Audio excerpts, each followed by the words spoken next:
শাহবাগে বস্তিবাসীর ব্যানারে কিন্তু তারা বিক্ষোভ প্রথমে করছিল এবং সেখানে পুলিশের বাধা কিন্তু আসে এবং সেই বাধার পরপরই আমরা লক্ষ্য করেছি সেখানে এসে উপস্থিত হয়েছে বস্তিবাসী যারা রয়েছে তারা উপস্থিত হয়েছে ঠিক এই মুহূর্তে শাহবাগ ছেড়ে পুলিশের করা অবস্থান এবং সেই মিছিল শেষ করে মিছিল নিয়ে কিন্তু শাহবাগ থেকে এই মুহূর্তে তারা প্রেস ক্লাবের সামনে এসে উপস্থিত হয়েছে এবং তারা স্লোগান দিচ্ছেন। মূলত তারা যেটি বলছে যে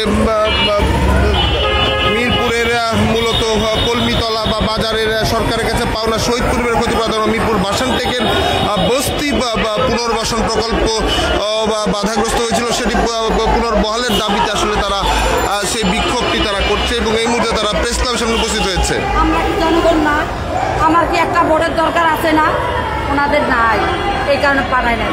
তা আজকে আমাদের দাবিগুলো হলো কি বাসানটেক পুনর্বাসন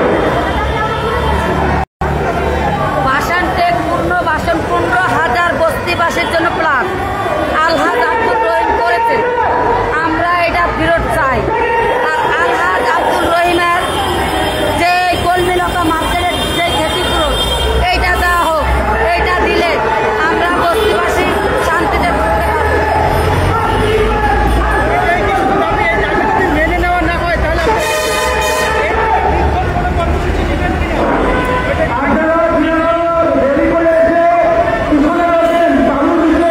দর্শক আপনারা দেখছিলেন আমতলা বাজার মিরপুরের বাজার সহ বেশ কিছু বিষয় নিয়ে মূলত তারা কথা বলছিল এবং সেই বিষয়গুলো নিয়ে তারা বলছে তাদের যে জায়গা পুনর্বহাল করা এবং প্রকল্প বা বাস্তবায়নের দাবিতে তারা আসলে বিক্ষোভটি করছে।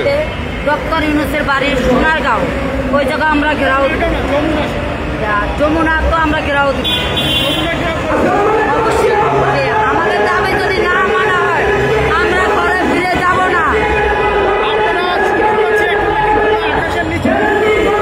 দর্শক আপনারা দেখছিলেন মূলত সেখানে বস্তিবাসী যারা আছে তারা এবং মুক্তিযুদ্ধ পরিবার দাবি করে তারা কিন্তু আসলে বিক্ষোভ করছে। তারা বলছে মিরপুরের বাসানটেক সব বিভিন্ন বস্তিবাসী যারা রয়েছে তাদের পুনর্বাসন করতে হবে এবং প্রত্যাহার যেটি করা হয়েছিল যেখানে হাসিনা কর্তৃক বাস্তবায়ন বাতিল আদেশ প্রত্যাশা সারা দেশে বস্তি পুনর্বাসনের দাবিতে তারা এই বিক্ষোভটি তারা করছে। দর্শক আপনারা দেখেছিলেন এর আগে তারা মূলত শাহবাগে অবস্থান করছিল, মিছিল নিয়ে গেছে এবং সেখানে পুলিশের করা অবস্থান ছিল এবং সেখান থেকে একটি মিছিল নিয়ে তারা কিন্তু আবারও ঢাকা বিশ্ববিদ্যালয় রাজু ভাস্কর্য হয়ে প্রেস ক্লাবের সামনে এসে অবস্থান নিয়েছেন।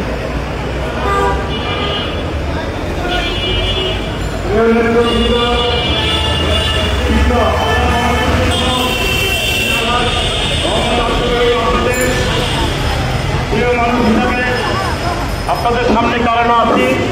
আজকে যারা আপনারা প্যান্ডেলের নিচে আছেন তারা চলে আসেন, রাজপথে চলে আসেন, এখানে দাঁড়ান।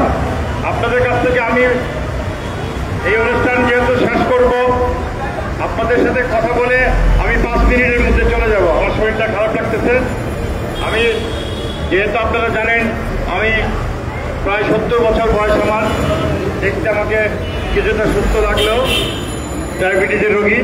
তো আমি কিন্তু 5 মিনিটের মধ্যে চলে যাব।